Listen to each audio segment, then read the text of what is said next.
যে তারা যে বলতেছে যে আজকে বাংলাদেশটা থাকা নিচে কোথায়, তাদের এত সাহস কোথা থেকে হইলো? যে সাহসে তার বাপ তো মুক্তিযুদ্ধ দেখে নাই, তার বাপের সাথে মায়ের বিয়ে হয় নাই মুক্তিযুদ্ধের সময়, এই সময় তো সে জন্মগ্রহণ করে নাই। বা ওই যে ছেলেটা, তার বয়স 26 বছর, আমি দেখলাম সে 1998 সনে জন্মগ্রহণ করছে, যে ছেলেটার নাম হলো নাহিদ ইসলাম। মুক্তিযুদ্ধটা তো 98 সনে হয় নাই, মুক্তিযুদ্ধটা চলছে 71 সনে, তখন তো তার মা বাবার বিয়ে হয় নাই। সেই ছেলেরা যখন মুক্তিযুদ্ধ সম্পর্কে বিশ্রী কথা বলে, যখন এমন কথা বলে যে কথাগুলো সহ্য করা যায় না, কোন মুক্তিযোদ্ধা সহ্য করতে পারবে না যে 47 আর 71 আমরা ইতিহাসের পাতায় আমরা রাখিয়া দেব, আর 24 দিয়ে আমরা নতুন ভাবে স্বাধীনতা, দ্বিতীয় স্বাধীনতা শুরু করব। এই কথাটা যারা বলে, এদেরকে যদি আমি মানুষ বলি, তাহলে তো আমি মানুষ না। কারণ আমি কেন মুক্তিযুদ্ধে গেছিলাম? তাইলে মুক্তিযুদ্ধে গিয়ে আমি ভুল করছিলাম। যারা এখন এই কথাগুলা বলার সাহস পাচ্ছে, তাদের সাহসেই তো আজকে ঢাকা বিশ্ববিদ্যালয়ে গোলাম আজমের ছবি উঠতেছে।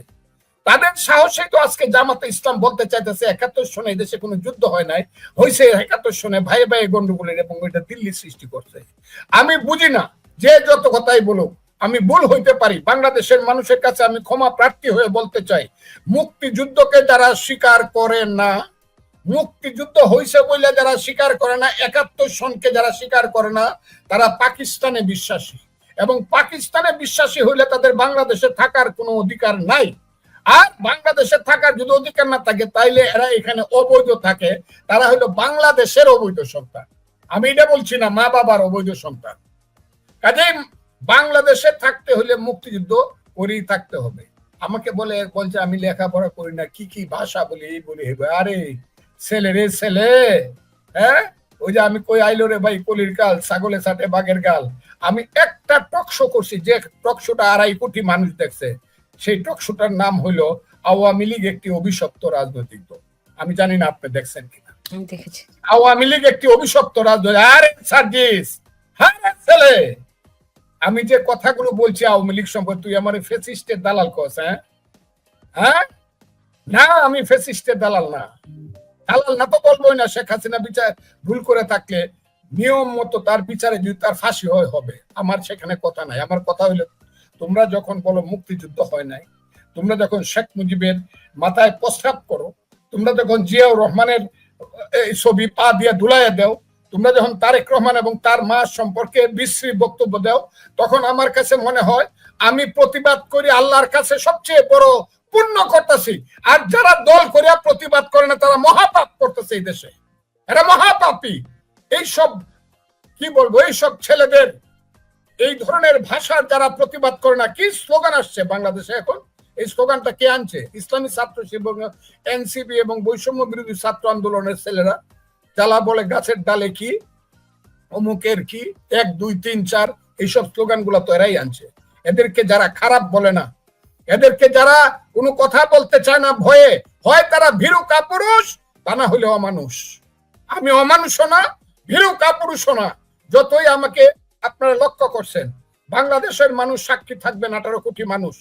আমি বাংলাদেশ না, সারা পৃথিবীর গণতন্ত্রকামী মানুষকে বলি, আমি 78 বছর বয়স, আমার নাম ফজলুর রহমান, আমি মুক্তিযোদ্ধা কমান্ডার ছিলাম। অন্য সব বাদ দেন, 61 বছর যাবত আমি মানুষের পক্ষে পলিটিক্স করি। আমার ঘর নাই, বাড়ি নাই, আমি ভাড়া বাসায় থাকি। আমার নাম ফজলুর রহমান। আমি কথাটা বলছি, আমাকে যারা হত্যা করার আজকে হুমকি দিছে, তাদের সম্পর্কে এই সরকার কি কি পদক্ষেপ নেয়, এটা আমি দেখতে চাই। আমি ভয়ে বলছি না কথাটা। আমাকে যারা হত্যা করার হুমকি দিছে, এবং বিএনপি কে, হ্যাঁ কেমন বেটা বিএনপির মতো, আরে বিএনপির একটা আঙ্গুলে লুম ছিটতে পারবি তোরা? বিএনপি কে বলছে ফজলুর রহমান যদি এক্সপেল না করো আর কয়েকজন রে, তাইলে কিন্তু আমরা দেখা দেবো বিএনপি রে। হ্যাঁ দেখা দেবে। 3টা মানুষ হয় না, 60টা মানুষ বক্তৃতা করো স্টেজে বৈশা।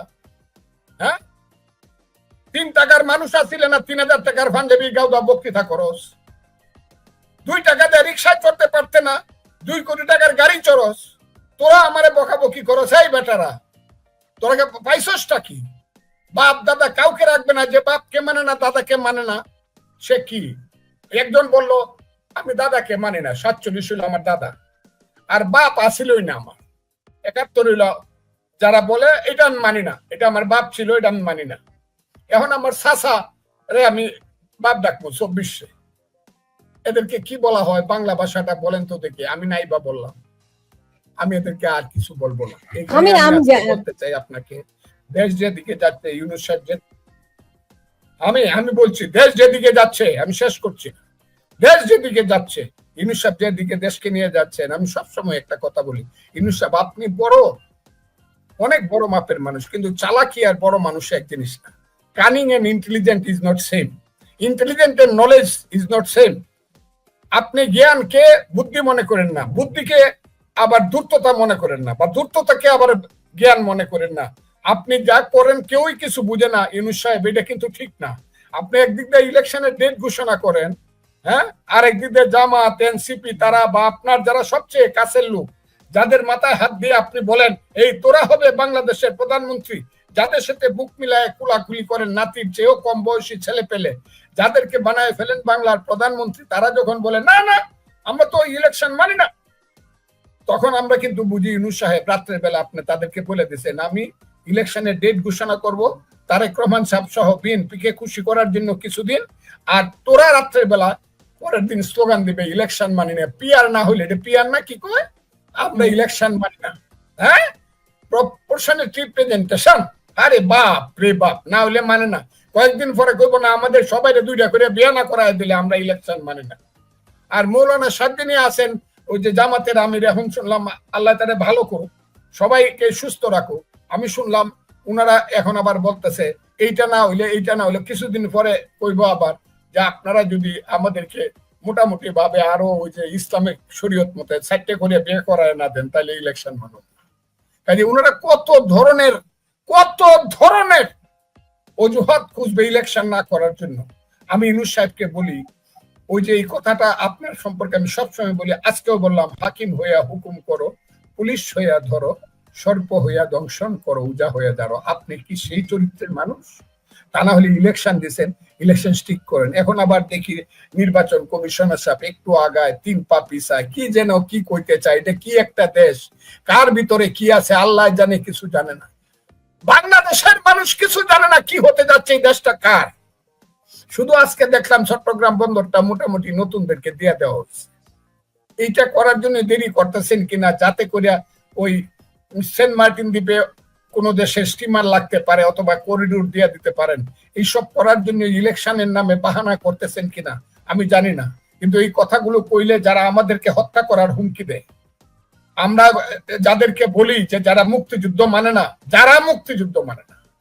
তারা হলো রাজনৈতিক ভাবে, কালকে কি বলছি আজকেও আমি কথাটা বলবো, এইটাই তারা, যারা মুক্তিযুদ্ধকে মানে না, রাজনৈতিক ভাবে তারা বেজন্মা, এই দেশে থাকার তাদের কোনো রাইট নাই। এই কথাটা আমি আবারও আজকে বললাম। মুক্তিযুদ্ধ মানবেন না আপনি ঢাকা বিশ্ববিদ্যালয়ের টিএসসিতে গোলাম আজম নিজামীদের ছবি টাঙাইবেন আর স্লোগান দেবেন পাকিস্তান জিন্দাবাদ, আর সেটা আমাদের মান্য চলতে হইব, তাই আমরা দেশপ্রেমিক আপনাদের সাথে। এটা মানি না। ঢাকা বিশ্ববিদ্যালয়ের রাজাকারদের একটা কারখানা বানাইছেন, এটা নেতা বানাইছেন এক রাজাকারের বাচ্চারে, ভাইস চ্যান্সেলর, এদেরকে বানাইছেন সব হলে এইখানে বাংলাদেশটাকে একটা ধ্বংস করার পথে ঢাকা বিশ্ববিদ্যালয়টাকে একটা সিনিয়র মাদ্রাসা বানাইছে। আমরা এগুলো মানি না বললে ফজলুর রহমানদেরকে হত্যা মাইরেন, যারা মারতেছেন আমাকে। আমি আবারও বলছি, বাংলাদেশের 18 কোটি মানুষ, বাংলাদেশের সমস্ত মানুষকে আমি বলতে চাই যে আমাকে যারা হত্যা করবে তারা হইলো এরা যারা বাংলাদেশের স্বাধীনতা মানে না, যারা 71কে মুক্তিযুদ্ধ মানে না। আমি যদি কোনো কারণে মৃত্যুবরণ করি, মৃত্যু নরমালি না অ্যাবনরমালি, তাইলে বুঝতে হবে ওরা আমাকে হত্যা করছে। এমনকি রাস্তায় অ্যাক্সিডেন্ট করে হত্যা, আমি নিহত হইলে ওইটা ধরে নিতে হবে যে এর পিছনে তাদের কোনো আগের দিন হাত ছিল, যাতে ফজলুর রহমান অ্যাক্সিডেন্ট করে মরে। আমি তো এখনো বিশ্বাস করি একজন বীর প্রতীক এই দেশের একজন সেনাপতি ছিল, আমাদের সেনাবাহিনীর একজন সেনাপতি ছিল হারুনুর রশিদ। সে কিভাবে মারা গেল, আমি এটার বিচার চাই এবং তদন্ত চাই। যদি সে অ্যাবনরমালি মারা গিয়ে থাকে কেউ করে থাকে, আমি তার বিচার চাই। এই দেশে কে কখন কই দিয়ে মরতেছে, প্রধান সেনাপতি ছিল, সে মরে গেল গা, মনে হলো যেমন একটা সাধারণ একটা মানুষ মারা গেছে। আমি তাই আজকে আপনি আমাকে এই সুযোগ দিচ্ছেন, আমি আপনাকে ধন্যবাদ জানাই। এই দেশে এখন যা চলছে, যদি একটা নির্বাচন সঠিক সময়ে, যে সময়টা ইউনূস সাহেব উচ্চারণ করছে সেই সময় না হয়, আমি বলে দিলাম দেশ থাকবে কি থাকবে না এটা কিন্তু ইতিহাসে লেখা থাকবে, এই দেশের স্বাধীনতা থাকবে কি থাকবে না। আপনার কি মনে হয় যে নির্বাচন হবে? ডক্টর ইউনূস নির্বাচন দিতে চান? আমি আপনাকে এইভাবে বলি কথাটা, আওয়ামী লীগ 3 বার ভোট করছে, 14 সন, 18 সন, 24 সন। শুধু বিএনপি যায় নাই, জামাত যায় নাই। 18 সনে গেছিল, যদি আমি পরে বলছি, কিন্তু জাতীয় পার্টি গেছিল, আরো কিছু দল গেছিল। কিন্তু দেখা গেল ভোটের বেলায় 10%-এর বেশি, 12%-এর বেশি ভোট কাস্ট হয় না, জোর করে ভোট কাস্ট করে। এমনকি আওয়ামী লীগের যে 40%, 42% ভোট আছে, তারাও সেন্টারে যায় না, কারণ এটা নিয়ে তারা কোনো ইন্টারেস্ট ফিল করে না। দেখে যেতে তো কোনো কম্পিটিশন নাই, কম্পিটিশন নাই, গিয়া কি লাভ হইব? এর চেয়ে হ্যাঁ, এক দুপুর ঘুমায় নেই মানুষ, এক দুপুর ঘুমায়, আর কি বৃষ্টির দিন হলে খিচুড়ি দেখায়, মানুষ ভোটে যায় না। এইবারও যদি আওয়ামী লীগকে বাদ দিয়ে ভোট হয়, আওয়ামী লীগ তো আসলে বাদ হইতে হবে, আমার যেটা মনে হচ্ছে আওয়ামী লীগকে বাদ দিয়ে যদি ভোট হয়, তাহলে তো আগে আপনি 40-42% ভোট বাদ দিয়ে দিলেন। তাইলে ভোটের মধ্যে কম্পিটিশন হইব কার? বিএনপি থাকবে 1 নম্বরে, তার সাথে কিছু দল থাকবে, আর জামাত থাকবে তার বিপক্ষে, তার সাথে কিছু দল থাকবে। কারণ জামাত হলো মুনাফেকদের একটা দল, জামাতেরা রাগ করতে পারে।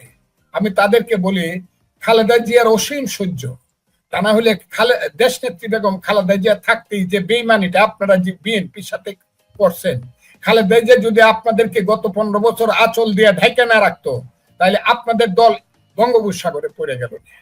সেই জামাত ইসলাম আরো কিছু দল নিয়ে বিরুদ্ধে কন্টেস্ট করবে। যখন একদিকে বিএনপি থাকবে আর একদিকে জামাত থাকবে, ভোটের যে আগ্রহটা মানুষের সেরকম থাকবে না। এখন আজকে দেখলাম জামাত বলল যে যদি ওই আনুপাতিক হারে ভোটের রেজাল্ট দেওয়া না হয়, ভোট দেওয়া না হয়, তাহলে আমরা ইলেকশনে যাব কিনা চিন্তা করব। এনসিপি একই কথা বললো, জামাত, এনসিপি, ইসলামী আন্দোলন, এই 3টা দল যদি না যায়, শুধু বিএনপি যায়, তাইলে আর বিরুদ্ধে যাওয়ার রইল কে? তখন তো ইলেকশনের কোনো ইন্টারেস্ট থাকবে না। ইউনূস সাহেব ইচ্ছা করলেও একটা ইলেকশন করে কোনো পৃথিবীকে বুঝাইতে পারবে না। ওই সেটাকে আপনি যে বলছিলেন যে ওই যে সর্প হইয়া দংশন করে, ওঝা হইয়া ঝাড়ে, সেই ফর্মুলাই পরে কিনা আর কি? যে সেই ফর্মুলাই ইউনূস সাহেব যখনই ভোট হবে, ইউনূস সাহেব বলবে হ্যাঁ আমি তো কত চেষ্টা করলাম, আমি আরো কিছুদিন থাইকা দেখি আপনাদেরকে। এখন দেখি 28-29 সনে একটা ভোট হইলে হইতেও পারে, এইটাও লেখে। আরে আমি প্রতিদিন সকালে উঠে দেখি তো, আর রাত্রে কিছু কথা এমন দেখি যে কিছু কিছু কথা দেখি অনেক রাত্রে ঘুম হয় না, অনেক রাত্রে ঘুম হয় না। এটা কি একটা দেশ আমরা বানাইছিলাম? আমি বাংলাদেশের মানুষকে জিজ্ঞাসা করি, এইরকম একটা দেশে কি বাস করা যায়, যে দেশে প্রত্যেক দিন দেখেন আপনি মব হচ্ছে, ডাকাতি হচ্ছে, খুন হচ্ছে, বিচার নাই, আচার নাই, কিচ্ছু নাই, যে দেশে পুলিশের কোনো মূল্য নাই, যে দেশে আইন শৃঙ্খলা রক্ষাকারী বাহিনী ঘরে বসে থাকে, যে দেশে কিছু লোক চুরি ডাকাতি বদমাইশি লুণ্ঠন করে, তাদের হইল দেশ। যারা সচিবালয়ে বৈশা থাকে ইসলামী ছাত্র শিবিরের নামে বা অন্য ছাত্র সংগঠন নামে বা এনসিপির নামে, যারা এই দেশে শুধু সচিবালয় বেচা খায়, অফিস বেচা খায়, চাকরি বেচা খায়, কন্ট্রাক্টারি বেচা খায়, এদের হইল দেশ। এর চেয়ে কিন্তু আমি একটা কথা খুব ক্লিয়ারলি বলি,